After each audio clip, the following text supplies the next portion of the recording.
కానీ మీకు అవసరమైనది కాబట్టి ఒక్క 2 minutes.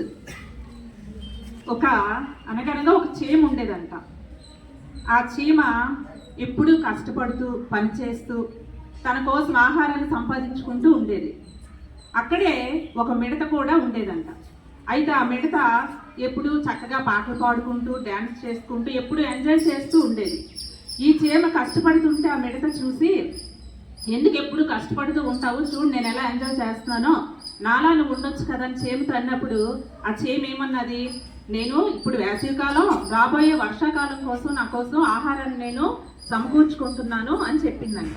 అప్పుడు ఆ మిడత నవ్వుతూ, ఇంకా వర్షాకాలం చాలా రోజులు ఉంది కదా రావడానికి, ఇప్పటి నుంచి నువ్వు కష్టపడుతున్నావు ఏంటని నవ్వుతూ వెళ్ళిపోయింది. కానీ చీమ చెప్పిన మాటలు మిడత వినలేదు. చీమ తన పని తాను చేసుకుంటూ తనకు కావలసిన ఆహారాన్ని సంపాదించుకుంది. అయితే వర్షాకాలం వచ్చేసరికి చాలా వర్షాలు, బయటికి రావడానికి కూడా అవకాశం లేదు.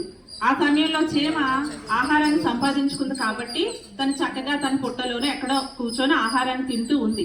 ఆ టైంలో మిడతకి తినడానికి ఆహారం కూడా లేదు, బయటికి వచ్చే అవకాశం లేదు. కానీ ఎలాగో కష్టపడి వచ్చి చీమ దగ్గరికి వచ్చింది. చీమ, ఆహారం లేక నేను చాలా బాధపడుతున్నాను, నీ దగ్గరున్న ఆహారంలో కొంచెం నాకు పెట్టు అని చెప్పింది. అయితే చీమ ఏముంది, నేను ముందే నీకు చెప్పాను కదా, సమయం ఉంటుండగానే మనం కష్టపడి పని చేసుకుంటే ఇలాంటప్పుడు మనం సుఖపడవచ్చు, నువ్వు నేను చెప్పిన మాట వినలేదు అని చీమ బదులిచ్చింది. అయితే ఈ కథ వల్ల మనం తెలుసుకోవాల్సిన నీతి ఏంటంటే, మనం కష్టపడడం అనేది ఎప్పుడూ ఉండాలి. మీ పిల్లలుగా మీరు చదవడం అనేది ప్రతిరోజు మీరు చేయాలి.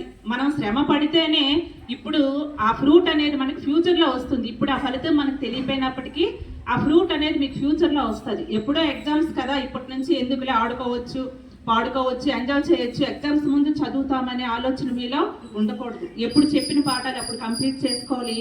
ఎప్పటికప్పుడు చదువుకుంటే ఆ ఫలం అనేది మనం ఫ్యూచర్లో పొందుకుంటాం అనమాట. దానికి అంటే శ్రద్ధ కలిగే పనిచేసేవారు ఏలుబడి చేసే స్థితిలో ఉంటారు. ఏలుబడి అంటే రాజులు ఇప్పుడు లేడు, ప్రస్తుతం మనం శ్రద్ధగా పనిచేస్తే అధికారం చేసే స్థితిలో ఉంటాం. అలా కాకుండా సోమరులుగా ఉన్నామంటే వెట్టి పనులు చేసే స్థాయికి వస్తాం. కాబట్టి చక్కగా మీరందరూ చదువుకొని మంచి పొజిషన్లో ఉంటారని ఆశిస్తున్నాను. Thank you to all.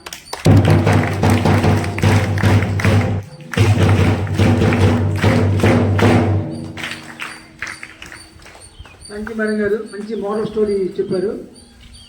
విద్యార్థులందరూ కూడా గ్రహించాలి.